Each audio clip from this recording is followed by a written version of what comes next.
半價飲茶聽落好吸引，但係點解要諗清諗楚先嚟？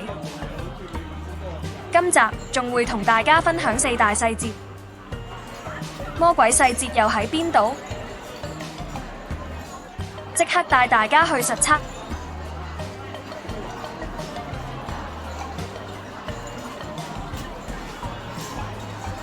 大家好，歡迎嚟到不能肚餓嘅頻道。今日嚟到九龍灣企業廣場5期，試下呢間伯樂金宴逢星期六半價嘅點心。我係俾佢哋嘅宣傳吸引咗過嚟嘅，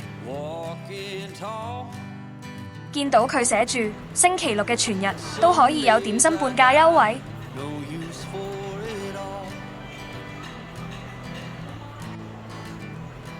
仲有長者喺下晝1點半之後入座，日日都免茶價㗎。呢點真係超重要。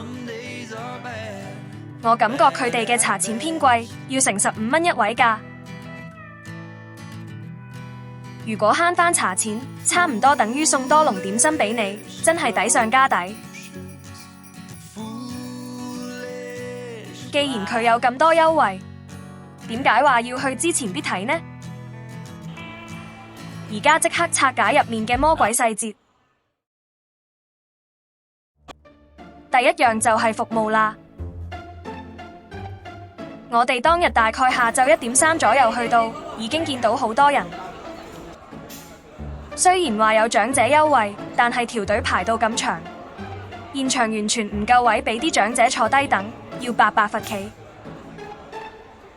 呢點安排唔太夠貼心。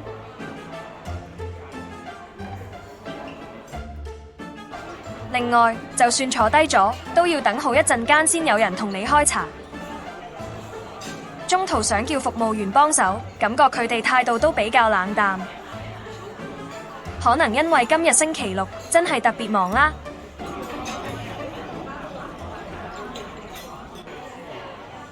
算啦，嘢食先係主角。即刻開餐牌，睇下今日有咩半價點心叫。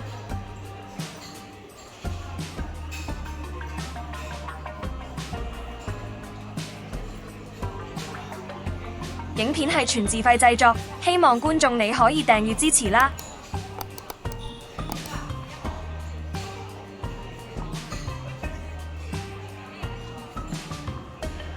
跟住落嚟到第2個細節。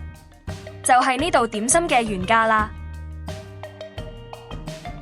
呢度係可以用數碼落單嘅，用部手機睇呢個餐牌，啲價錢仲一目了然。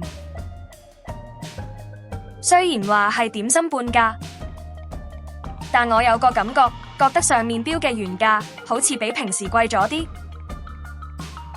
例如大家而家見到嘅薑汁雞包仔，平時好似唔使30幾蚊一籠，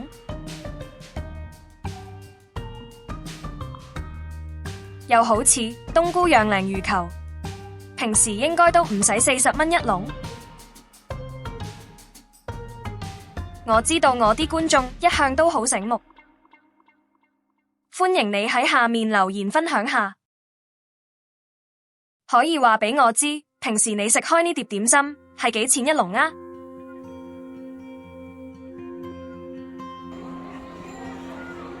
呢個係佢哋小點至頂點嘅價錢。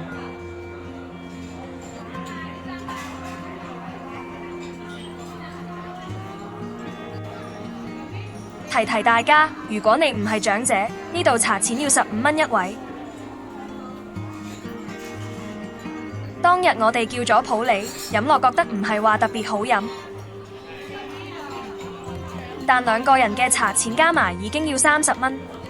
對比返呢個質素，感覺上面真係好似冇咁抵咯。計完茶錢，即刻入正題。跟住落嚟，等我哋一齊睇埋點心質素啦。第一樣食嘅係蝦餃，雖然佢做緊半價優惠，但外觀上完全冇縮水或者細粒咗，算係幾有誠意喎。入面啲餡料都好飽滿，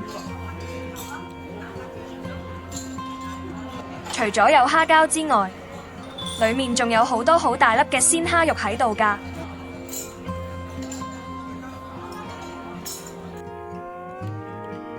第二樣食嘅係山竹牛肉，一望到個賣相比較塌，唔夠挺身。出現呢個情況，即係代表佢哋水嘅比例可能太多，又或者起膠嘅時間打得唔夠啦。好彩個味道都正常。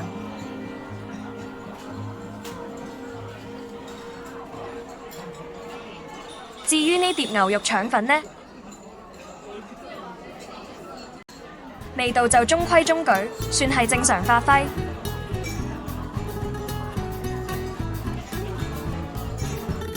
至於呢碗皮蛋瘦肉粥，煲得幾綿滑，而且擺咗一陣都冇變稀，足料得嚟水準唔錯。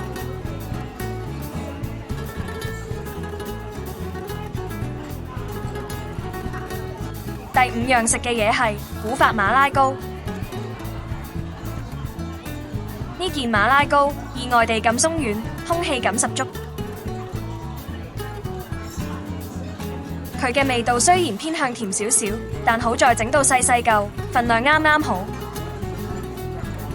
好有古法風味，絕對值得嗌。最後試埋佢哋嘅紅燒乳鴿。雖然佢係冇半價優惠嘅，但見到30蚊一隻，就嗌嚟試下啦。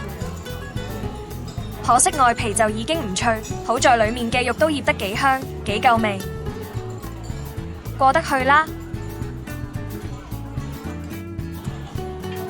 總括嚟講，我覺得呢度嘅食物算係好味嘅。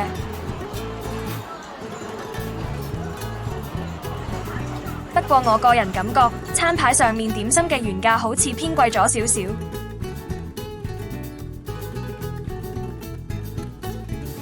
而服務態度同埋排隊等位嗰陣，真係有啲混亂。所以最緊要睇下你重視啲咩，衡量完再考慮嚟唔嚟。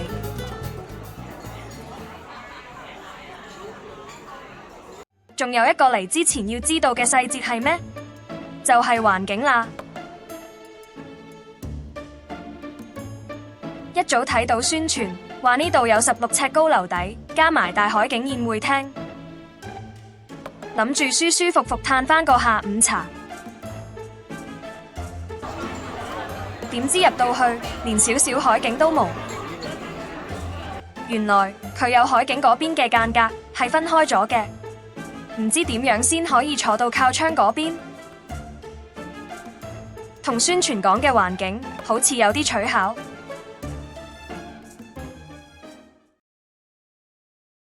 最後就講下今餐使咗幾多錢啦。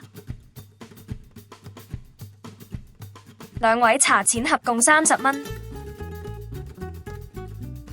我哋叫咗一隻乳鴿，係冇半價嘅，再加5籠點心。全張單原價係246個8，但原來喺扣半價優惠之前，佢會用原價先收加一服務費價，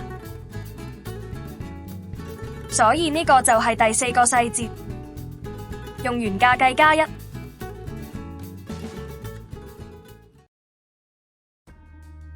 最後點心半價減咗93蚊。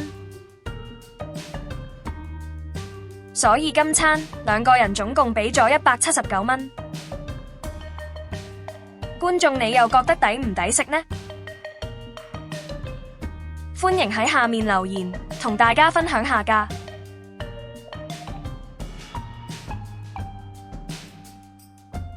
另外，食夠指定價錢，仲可以參加抽獎添。祝大家好運！今集就分享到呢度。如果你鍾意睇呢類自費食評，希望你可以幫手讚好、訂閱我呢個頻道啦。如果能力許可，歡迎你用超級感謝功能支持我製作更多自費嘅創作。好多謝你可以睇到嚟呢度，我哋下集見啦！